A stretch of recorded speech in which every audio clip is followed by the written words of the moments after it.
Selamat pagi semuanya, kami dari kelompok 3 yang beranggotakan Anantasya Dia Ayu dan saya Riudayanti serta Osa Helawan dan Prilia Prahesti. Kami akan menjelaskan bab 3 tentang teknologi CRM. Di dalam bab 3 terdapat 5 pokok bahasan. Yang pertama menjelaskan asal-usul teknologi CRM, menjelaskan ukuran dan dinamika pasar, menjelaskan bidang-bidang aplikasi CRM, mengidentifikasi teknologi informasi yang mendukung tahap-tahap utama rantai nilai CRM, dan yang terakhir menjelaskan atribut-atribut terpenting dari arsitektur teknologi efektif untuk CRM. Saya Ari Widayanti akan menjelaskan tentang asal-usul teknologi CRM, pasar CRM, dan arsitektur CRM.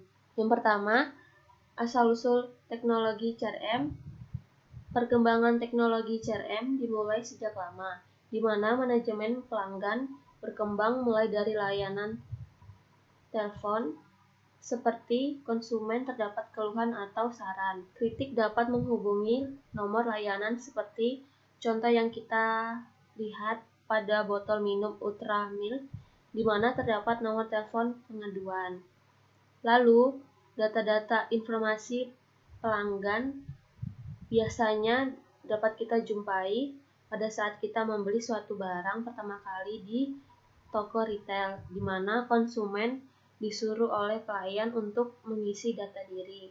Seperti di toko elektronik, hal ini bertujuan jika perusahaan ada promo, dapat langsung menghubungi nomor konsumen. Dan seperti di Shopee, harus mengisi data diri di mana nanti Shopee akan mengirim berita-berita terkait Shopee ke email konsumen. Tujuan akhir membuat CRM multi jalur yaitu pada jalur komunikasi pelanggan seperti penjualan, tekanan, pemasaran, yang dimana memiliki arti untuk mempererat hubungan antar perusahaan dengan konsumen, tekanan, dan bisa berfungsi sebagai saran pemasaran juga dengan memberikan informasi promo pada saat melakukan layanan konsumen. Media komunikasi dengan tatap muka secara langsung dengan konsumen biasanya saat konsumen berada di outlet dan bertemu karyawan dari toko. Hubungan telepon pada layanan konsumen, email bisa berupa promosi dan layanan konsumen, web dan sosial media berfungsi untuk memberikan informasi-informasi terkait produk itu sendiri dan interaktif dengan konsumen. Yang kedua, pasar CRM. Yang pertama, struktur pasar. Struktur pasar ini terdapat 3 bagian. Yang pertama, perangkat lunak CRM merupakan bagian dari pasar perangkat lunak aplikasi perusahaan sedunia yang mencakup 3 perangkat aplikasi utama, yaitu manajemen rantai pasokan, perencanaan sumber daya perusahaan, dan CRM. Yang kedua, geografis. Pasar Amerika dan Eropa adalah penggerak utama pertumbuhan dan memegang peran yang kian penting. Kedua kawasan regional ini menguasai sebagian besar penjualan, penghasilan perangkat lunak CRM global yang produknya menyebar ke negara-negara lain, termasuk Indonesia, seperti layanan pengolah data konsumen Microsoft Excel yang dimiliki oleh Microsoft. Yang ketiga, industri. Sebagai pelopor yang menetapkan program tersebut seperti perbankan, keuangan, dan telekomunikasi, mengaplikasi CRM pada skala luas misalnya perdagangan grosir, pergudangan, dan jas profesional, sehingga banyak industri yang memerlukan CRM. Selanjutnya, yang kedua, partisipan pasar. Partisipan pasar ini terdapat 3 bagian. Yang pertama, para vendor software. Pemain yang paling dikenal di pasar CRM adalah spesialis vendor CRM, seperti Siebel, karena para vendor software merupakan bagian kecil dari seluruh sistem CRM. Yang kedua, vendor perangkat keras dan infrastruktur. Kinerja CRM sangat menekan terhadap perangkat keras dan infrastrukturnya pusat layanan telepon. Yang ketiga, para penyedia layanan. Komponen layanan ekosistem CRM merupakan bagian terbesar dan definisinya dirasa paling penting. Biaya layanan yang terkait secara langsung, seperti layanan, teknologi, dan implementasi CRM yang dimiliki oleh perusahaan besar di mana aplikasi olah data mentahan yang diolah dari Microsoft Excel. Selanjutnya, arsitektur CRM. CRM yang efektif yaitu bagaimana sistem atau arsitektur sistem tersebut dikonstruksi dengan perencanaan dan aplikasi yang baik. Lalu, sistem menggunakan teknologi web, email, telepon, di mana teknologi web berfungsi seperti layanan live chat langsung dengan customer service. Email berisi layanan informasi, produk, dan keluhan produk. Telepon sendiri berfungsi untuk saran dan kritik. Lalu, desain arsitektur CRM tidak terbatas berhubungan dengan isu kinerja dan komunikasi, tetapi juga didukung dengan fokus hubungan CRM yang bertujuan untuk membuat konsumen menjadi loyal dengan produk karena memiliki layanan konsumen yang prima. Lalu, CRM yang baik selalu memiliki layanan konsumen dengan berbagai layanan konsumen di web, email, dan telepon, agar membuat konsumen tidak risau jika memiliki saran dan kritik lalu dapat menghubungi layanan konsumen CRM. Arsitektur CRM ini terbagi atas CRM multi-jalur dan jalur-jalur teknologi komunikasi. Yang pertama, CRM multi-jalur teknologi komunikasi yang melibatkan banyak jalur dan banyak titik sentuh organisasi. Pada kedua perspektif tersebut, teknologi CRM bertujuan mengkoordinasi dari jalur-jalur itu menjadi sebuah pandangan tunggal. Contoh, suatu brand memiliki website di mana konsumen dapat terhubung dengan berbagai jalur untuk layanan konsumen di live chat website. Dapat pula email brand untuk seputar saran, kritik, dan dapat pula terhubung ke sosial media untuk langsung melihat promo-promo yang ada, sehingga website tadinya dapat berfungsi menjadi multi-jalur. Yang kedua, jalur-jalur teknologi komunikasi. CRM dirancang untuk melacak dan mengelola dialog konsisten yang mencerminkan nilai pelanggan. Pelanggan potensial mungkin berharap diberi prioritas dengan contoh email, yakni mereka harus masuk ke daftar teratas, seperti halnya telepon yang harus didahulukan seperti BCA prioritas, di mana nasabah dapat langsung ke teller tanpa antri, ke customer service tanpa antri, dan memiliki ruang untuk parkir sendiri, dan banyak keuntungan lainnya. Untuk selanjutnya akan dijelaskan oleh rekan saya. Assalamualaikum warahmatullahi wabarakatuh. Saya Prilia Prahesti Alexandra, absen 23, akan melanjutkan presentasi dari teman saya. Di sini yang pertama, saya akan menjelaskan tentang arsitektur yang aplikatif, fleksibel, berkinerja, bagus, dan terukur. Yang kedua yaitu manajemen pengetahuan. Yang ketiga yaitu browser web. Arsitektur yang aplikatif, fleksibel, berkinerja, bagus, dan terukur, yaitu ada 4, yaitu ketergunaan atau usability, fleksibilitas, kinerja yang tinggi, dan keterukuran. Yang pertama, ketergunaan atau usability, yaitu aplikasi dengan tingkat ketergunaan tinggi, bersifat intuitif, dan menunjukkan betapa mudahnya sebuah aplikasi digunakan.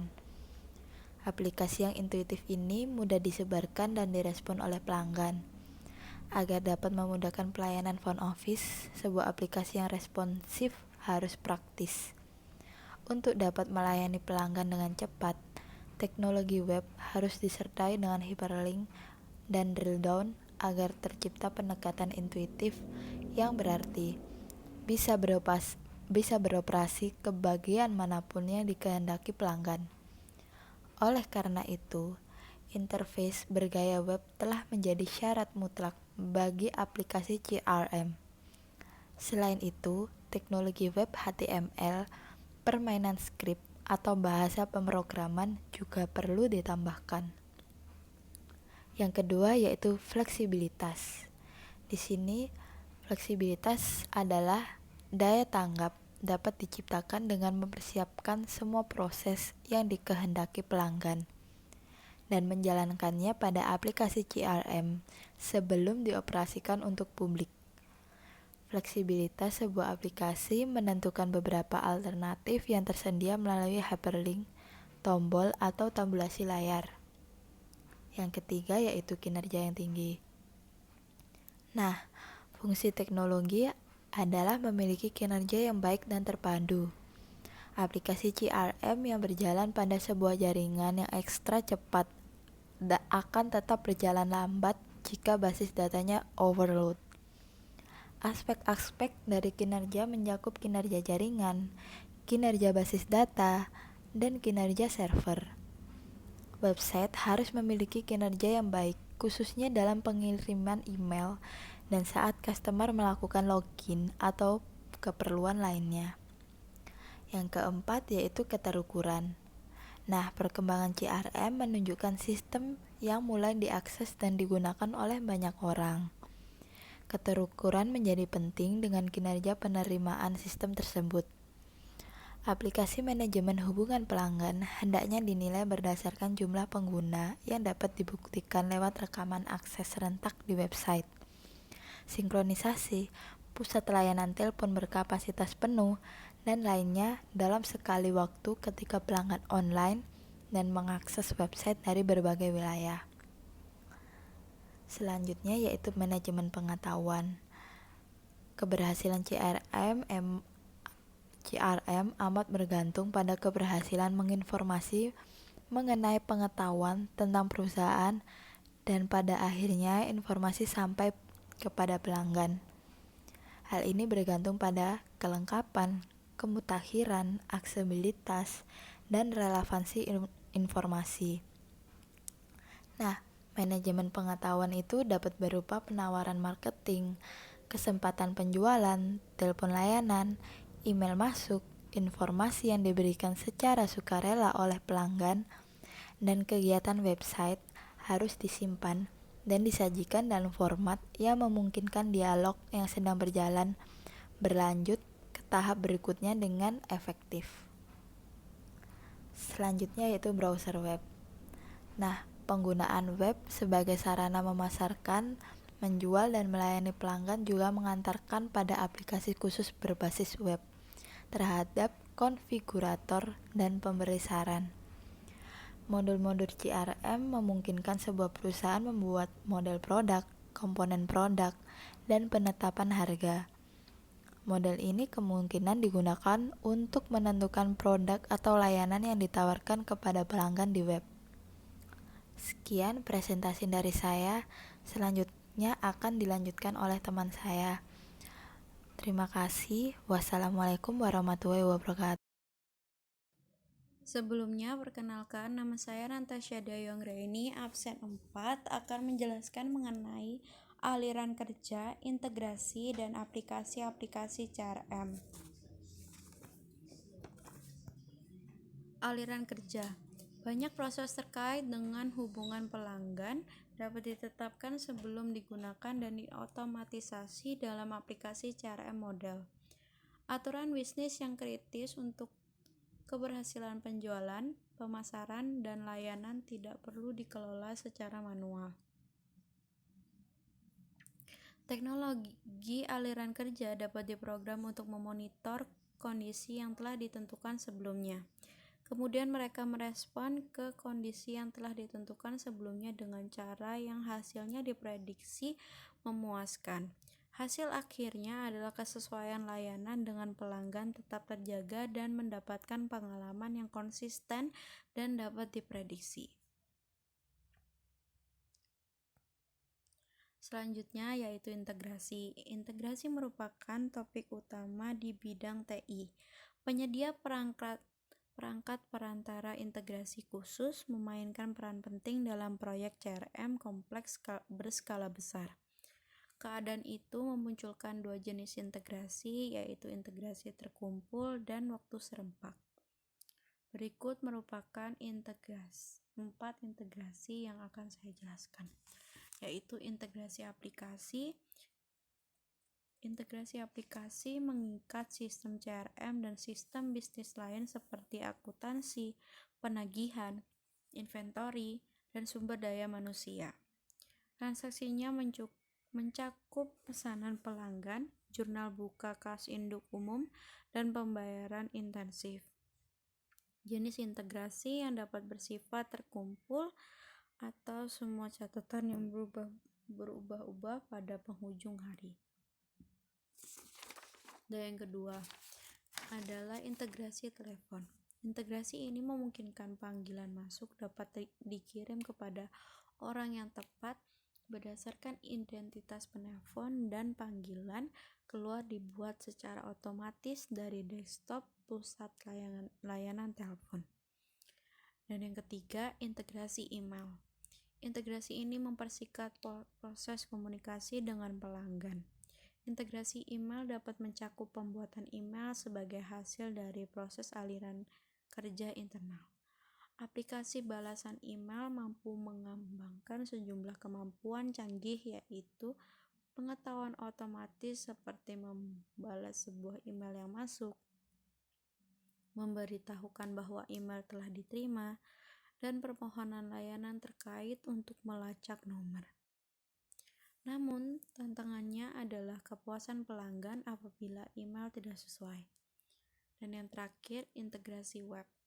Pada saat ini, banyak organisasi sudah memiliki website yang berisi banyak konten yang duplikasi pada sistem CRM.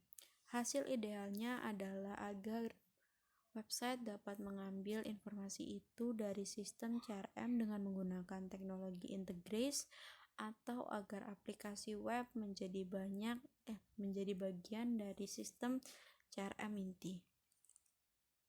Integrasi web juga mencakup web chat dan atau kolaborasi web. Teknologi ini memungkinkan organisasi membantu pelanggan yang ada di web tanpa mereka harus meninggalkan halaman web yang mereka kunjungi. Selanjutnya yaitu mohon maaf, ini terjadi kesalahan. Yang dimaksud dari halaman ini yaitu aplikasi-aplikasi CRM. Aplikasi manajemen hubungan pelanggan atau aplikasi CRM terbagi menjadi 3 fungsi utama, yaitu pemasaran, penjualan, dan layanan yang memberikan garis besar elemen utama, yaitu yang pertama, manajemen produk dan pelanggan. Manajemen produk dan pelanggan dapat juga dimasukkan ke bagian penjualan, jasa, atau pemasaran. Bagaimanapun juga, aplikasi ini harus dapat membuat pemodelan produk dan pelanggan. Kedua, pemasaran. Proses pemasaran CRM mencakup kegiatan mengakses dan mensegmentasi pelanggan berdasarkan nilai pelanggan dengan menggunakan daftar hasil untuk menjalankan dan mengevaluasi hasil untuk mengidentifikasi tingkat kepastian pasar dan upaya penjualan yang sedang berlangsung. Ketiga, penjualan. Teknologi yang memungkinkan para tenaga penjualan mengakses sistem CRM ketika sistem sedang aktif. Implementasi teknologi otomatisasi tenaga penjualan seringkali disertai dengan implementasi metodologi penjualan, layanan dan daya dukung. Dan yang keempat, layanan dan daya dukung. Elemen sentral dalam layanan CRM adalah permintaan layanan atau apa yang dikenal sebagai trouble ticket. Elemen sentral itu digunakan untuk melacak proses pelayanan hingga tuntas, termasuk pemesanan dan finalisasi layanan. kelima, manajemen hubungan rekanan. Daya dukung ini mencakup pemasaran, penjualan, dan fungsi pelayanan melalui jalur tersebut. Selain itu, manajemen hubungan rekanan juga membutuhkan fungsi khusus yang harus didukung oleh semacam pendaftaran dan kualifikasi rekanan, pengembangan rencana dan tujuan bisnis, asesmen terhadap kinerja, pelatihan rekanan, dan administrasi dana pemasaran di antara organisasi. Yang keenam, stakeholder yang lain. Aplikasi manajemen hubungan meluas hingga melampaui wilayah pelanggan, jalur, dan rekanan. Stakeholder lain dari CRM adalah karyawan, investor, dan pemasok. Yang ketujuh, manajemen hubungan karyawan. CRM membutuhkan karyawan yang efektif dan penuh pemahaman. Aplikasi manajemen hubungan karyawan memberikan fungsi pendukung untuk memastikan karyawan dibekali dengan keterampilan, pengetahuan, serta motivasi. Aplikasi tersebut sebagai penyampaian berita, tujuan, pelatihan, kinerja, pendaftaran nama, manajemen pengetahuan, dan fungsi intensif yang umum disajikan. Yang kedelapan, manajemen hubungan pemasok. Sistem manajemen pemasok awalnya hanya fokus pada aspek transaksi pembelian, penerimaan, dan pembayaran. Namun sekarang fokus untuk mengembangkan efisiensi rantai persediaan yang memicu munculnya implementasi teknologi semacam optimalisasi rantai persediaan. Dan yang terakhir, portal hubungan investor. Website investor memungkinkan investor mengakses informasi penting, misalnya pengenalan sekilas tentang perusahaan, visi dan misi, strategi, laporan keuangan, publikasi dan presentasi, pengarsipan undang-undang, pandangan analis, dan taksiran pasar. Melalui website, investor dapat mendaftar, mengirim permintaan informasi, mendaftarkan milis, dan memberikan umpan balik. Sekian dari saya, selanjutnya akan dilanjutkan oleh rekan saya. Saya, Osa Helawan Suharanto, Rapsen 22, akan menjelaskan tentang yang pertama yaitu analisis CRM, yang kedua yaitu studi kasus, dan yang ketiga adalah permasalahan studi kasus. Yang pertama yaitu analisis CRM. Analisis CRM yang pertama yaitu adalah pelaporan standar. Di dalam pelaporan CRM dapat disusun sebelum atau berdasarkan permintaan. Pada umumnya laporan standar diberikan dengan aplikasi software CRM. Pelaporan dibuat atas pesanan permintaan, memberi kesempatan kepada pengguna untuk memilih satu perangkat. Kemudian perangkat tersebut dapat digunakan untuk menyusun laporan yang dibutuhkan saat ini. Dan yang kedua yaitu pemrosesan analitis online atau OLAP. Teknologi OLAP memungkinkan informasi diubah ke dalam format yang sesuai dengan analisis dan pemeriksaan ad hoc dan disimpan dalam gudang data. Dan yang ketiga yaitu penggalian data. Penggalian data adalah sebuah kemampuan analitis yang penting pada sejumlah industri. Proses penggalian data bertujuan untuk mengidentifikasi pola-pola hubungan dalam data dengan menggunakan proses seleksi, eksplorasi, dan permodelan. Kemudian yang keempat yaitu pembiayaan berbasis kegiatan.